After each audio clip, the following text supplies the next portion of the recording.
प्रधानमंत्री जी के नेतृत्व की अद्भुत है। और इसका अगर मैं आपको उदाहरण दे दूं कि जहां 65 वर्षों में केवल 3 करोड़ घर आवास योजना के तहत कांग्रेस की सरकारों में बनी है, वहां 10 सालों में 4 करोड़ घर बने और अगले 5 साल में हम लोग 3 करोड़ घर बना रहे। तो आप तुलनात्मक दृष्टि से देख लो आप कि 5 साल में 3 करोड़ घर बनने जा रहे हैं और 65 वर्ष में 3 करोड़ घर बने थे, तो 13 गुना ज्यादा वृद्धि। देश के अंदर 80 करोड़ लोगों को राशन पहुंचाना निःशुल्क और एक एक घर तक राशन पहुंचना, ये करिश्मा से कम नहीं। 10 करोड़ महिलाओं को उज्ज्वला का गैस कनेक्शन और सिलेंडर और चूल्हा, 11 करोड़ किसानों को किसान सम्मान निधि एक बटन दबाने से सीधे आपके खाते में, कोई बिचौलिया नहीं, कोई बीच में वाला नहीं। जैसे एक पूर्व प्रधानमंत्री जी ने कहा था 1 रुपए भेजता हूं केवल 15 पैसे पहुंचता है, आज 1 रुपए भेजते हैं प्रधानमंत्री जी तो सीधा 1 रुपए खाते में जाता है।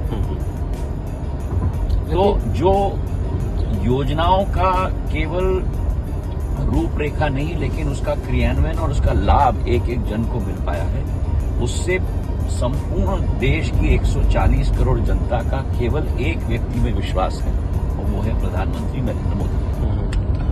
लेकिन जब चुनाव शुरू हुआ था तो उस समय जो बातें आप अभी भी कह रहे हैं उन्हीं बातों पर ज्यादातर कैंपेनिंग आप लोगों का चल रहा था, लेकिन जब चुनाव में हम आगे बढ़ते जा रहे हैं, पहला चरण दूसरा चरण हो चुका है, तो इस बीच में एकदम से कांग्रेस का जो घोषणा पत्र है उसकी काफी बात हो रही है, बीजेपी के घोषणा पत्र की बात कम हो रही है। इससे क्या आपको लगता नहीं कि कांग्रेस का प्रचार ज्यादा हो रहा है और उसके घोषणा पत्र को लोग ज्यादा खोज रहे हैं, पढ़ रहे हैं, आखिर वो क्या करने जा रही है? कांग्रेस की विचारधारा है इस देश को 100 साल पीछे ले जाने की।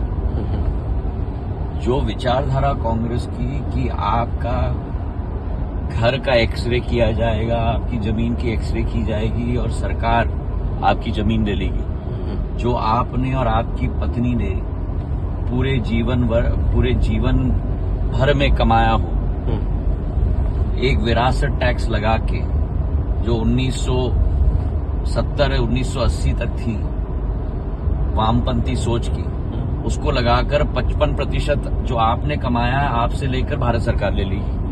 ये कहाँ की सोच है? जिस देश में एंटरप्रेन्योर्स बढ़ रहे हैं, यूनिकॉर्न बन रहे हैं, जिस देश में 11वीं बड़ी आर्थिक शक्ति से हम लोग 5वीं बड़ी आर्थिक शक्ति बन चुके हैं प्रधानमंत्री जी के नेतृत्व में, अगले 3 साल में हम विश्व की 3री बड़ी आर्थिक शक्ति बनने जा रहे हैं, उस देश में आज इस तरीके का सोच। तो क्या चाहते हैं मतदाता? जरूर हम इस मुद्दे को उठाएंगे।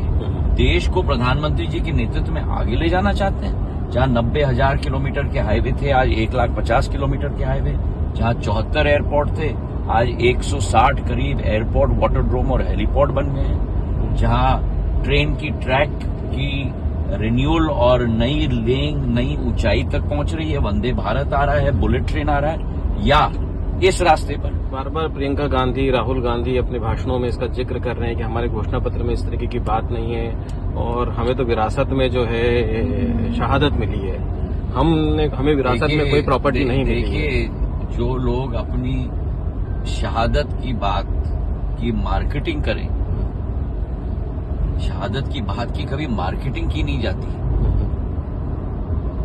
और ये जरूर उनके मैनिफेस्टो में है। अभी हाल ही में दिग्विजय सिंह जी ये कहते पाए गए कि भाई जो सिंधिया जी हैं, उनके लोग हैं, वो चले गए कांग्रेस से तो अच्छा हुआ, और कांग्रेस में जिस तरीके से वो कह रहे थे कि मैं सड़कों पर उतराऊंगा, उसी तरीके से क्या भाजपा में वो अतिथि शिक्षकों के लिए, किसानों के लिए, उनकी जो समस्याएं हैं, दिग्विजय सिंह जी को उनकी विचारधारा और उनकी सोच मेरे तरफ से मुबारक। मुझे जो कहना था, मुझे जो करके उनको दिखाना था, मैंने कर लिया। तो दिग्विजय सिंह जी के इलाके में आप प्रचार करने नहीं गए अभी तक भाजपा की तरफ से? लोग जहां मुझे पार्टी भेज रही है मैं जा रहा हूं। मैं तो पार्टी का सिपाही हूं, जहां पार्टी मुझे भेजेगी मैं जाऊंगा। आपकी जो गुना शिवपुरी लोकसभा सीट है, और मैं तो प्रचार मैंने बहुत किया है विधानसभा चुनाव में, मैं तो हर विधानसभा में गया हूं, राजगढ़ के हर विधानसभा में गया हूं। गुना शिवपुरी लोकसभा सीट जो है इसमें यादव वोट बैंक को काफी महत्वपूर्ण माना जा रहा है और इस बार जो देखिए, अमित शाह जी का जो देखिए मैं आपको बताऊं, जी सिंधिया परिवार सबका है और सब सिंधिया परिवार के हैं। इस क्षेत्र में कभी न जात और न पात की राजनीति हुई है सिंधिया परिवार के द्वारा। हम सबके हैं, सब हमारे हैं। अगर जात के आधार पर राजनीति करना चाहते हैं तो उनका स्वागत है कांग्रेस की। हम तो विकास और प्रगति के आधार पर चुनाव में हम लोग लगे। 17 साल का मेरा लेखा जोखा लेके मैं जनता के पास जा रहा हूं। मैं खाली हाथ थोड़ी जा रहा हूं। मैंने तो काम किया है क्षेत्र में, मेरे पिताजी ने काम किया है, मेरी आजी अम्मा ने काम किया है, उसका लेखा जोखा लेके जा रहा हूं। तो मैं केवल मुंह के कथनी और मुंह के आश्वासन के आधार पर नहीं जा रहा हूं। मैंने जो करके दिखाया उसको लेके जा रहा हूं। लेकिन पिछली बार आप इसी लोकसभा क्षेत्र से कांग्रेस के टिकट पे लड़े थे, इस बार भाजपा के टिकट से लड़ रहे हैं। जनता का क्या आपको रिएक्शन देखने को मिल रहा है? क्या ऐसा जनता को फील हो रहा है कि उन्होंने कोई चूक कर दी? पूर्ण आश्वासन है कि पूर्ण आशीर्वाद जनता का मिलेगा, केवल गुना में नहीं, लेकिन हमारे 29 के 29 लोकसभा में भारतीय जनता पार्टी का परचम 29 के 29 लोकसभा में फहराएगा।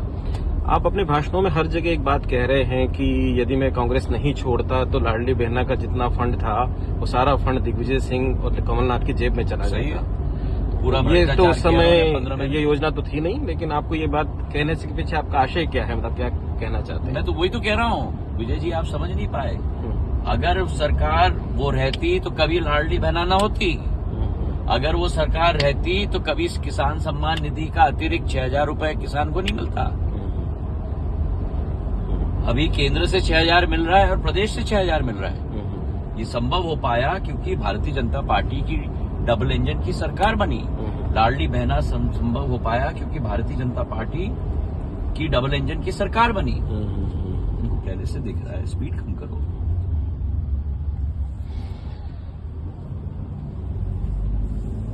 तो एक और आप बात कहते हैं बार बार अपने भाषणों में कि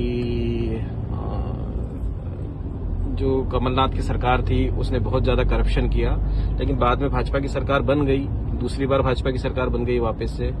तो कमलनाथ ने इतने करप्शंस किए हैं, दिग्विजय सिंह जी के ने इतने करप्शंस किए हैं, तो कुछ केसेस वगैरह क्यों नहीं होते इनके खिलाफ, जैसे पूरे देश में हम देखने को मिलता है अलग अलग जगह पर जिस तरीके की घेराबंदी बीजेपी करती है? जनता ने पूर्ण रूप से जवाब दोनों को दे दिया। 2020 में सरकार हमने बदली, उपचुनाव हुए, 29 की 29 सीटें कांग्रेस पार्टी की थी, सफाया जनता ने कर दिया। उसके बाद दूसरी बार विधानसभा चुनाव हुए। विधानसभा चुनाव में सब कह रहे थे कि कांग्रेस की सरकार बनेगी, कांग्रेस की सरकार बनेगी। ग्वालियर चंबल में 4 सीट आएंगी बीजेपी की 34 में से।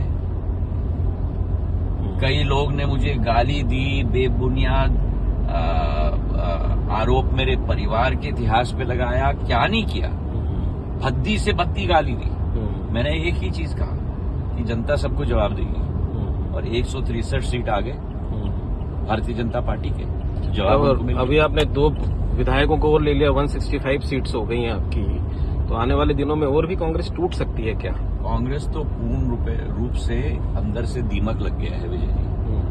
कांग्रेस बैंकक्रप्ट हो गई है विचारधारा में, कांग्रेस बैंकक्रप्ट हो गई है मानव संसाधन में, क्योंकि मान सम्मान और पहचान जमीनी कार्यकर्ता का समाप्त हो गया है कांग्रेस में।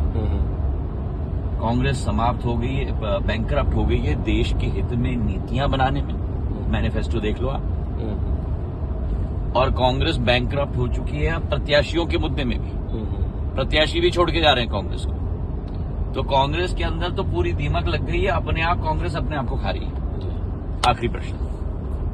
अच्छा, सीधा आखिरी एकदम हो गया भाई, कितना हो गया?